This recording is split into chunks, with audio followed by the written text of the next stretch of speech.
Wombapo.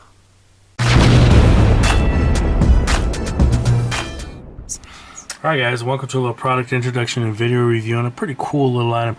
This is the Sony DSC-W610.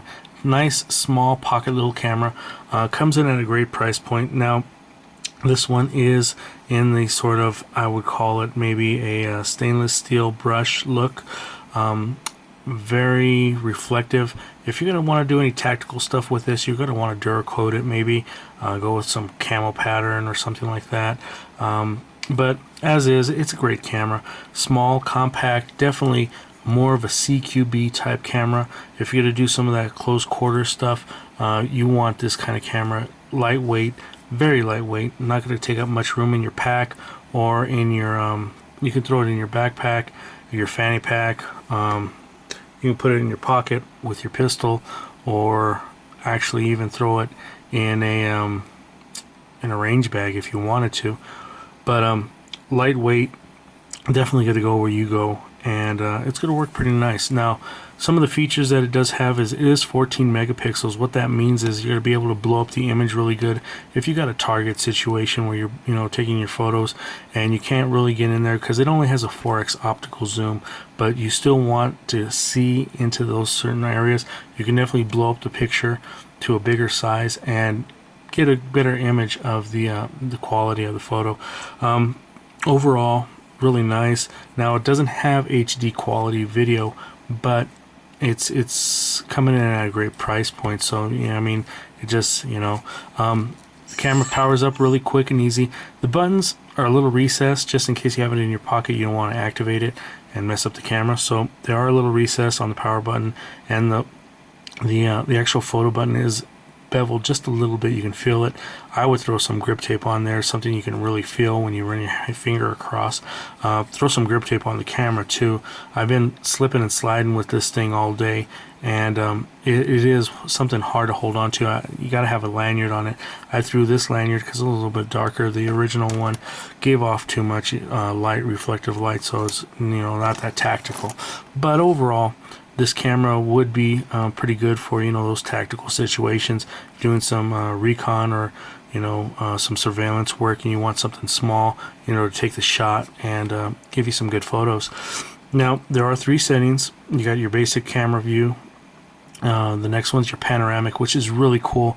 If you come up on a target situation, you want a big wide shot, you can definitely take that first picture and then move your camera across, and it'll keep on taking pictures, and when it gets to the end, it'll actually beep. If you move to the side or something, it'll tell you that you messed up and you got to redo it.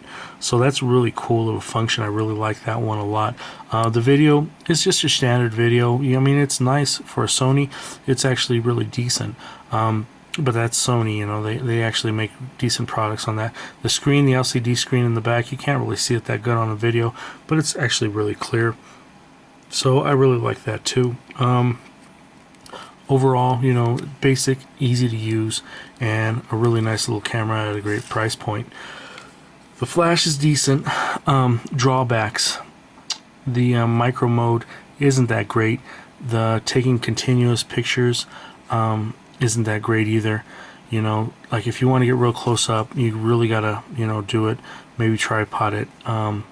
You want to snap a whole bunch of stuff. If you got somebody, like maybe a target running down the street, you want to get all those photos of that person running. You can't really do it that great with this camera, or at least I didn't really like how it did it. But the panoramic view is awesome.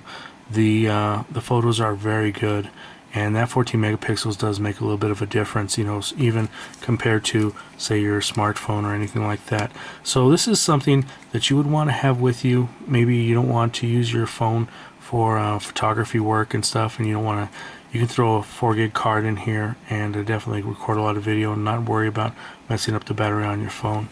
The rechargeable battery in here, really nice, very easy to use. You just pop it in, pop it out. You get your you have your other slot here for your SD, which I really like too. Sony could have went with their proprietary memory card, but they went with an SD, and that really makes a big difference, because you can get an SD card anywhere almost these days. The memory pops in the charger. You pull that out, plug it into the wall, and you're good to go. You don't have to worry about any cables or anything like that hauling around. You keep this all packed up in your pack, and you're good to go. And it's one simple unit, you know, has a little light there to tell you if it's charging or not. I did take some pictures with this of the H&K, so you can check and wait and watch those. And overall, a great little camera. A little shiny, not too good on the stealth actually aspect, but they do make a black one, so you can definitely try that out. Maybe Duracoat it if you want. Overall, really nice camera though, and comes in at a great price point. So you guys have a good one. Take care. Any questions, feel free to ask, and subscribe if you're not, or if you like to. And you guys have a good one. Talk to you soon.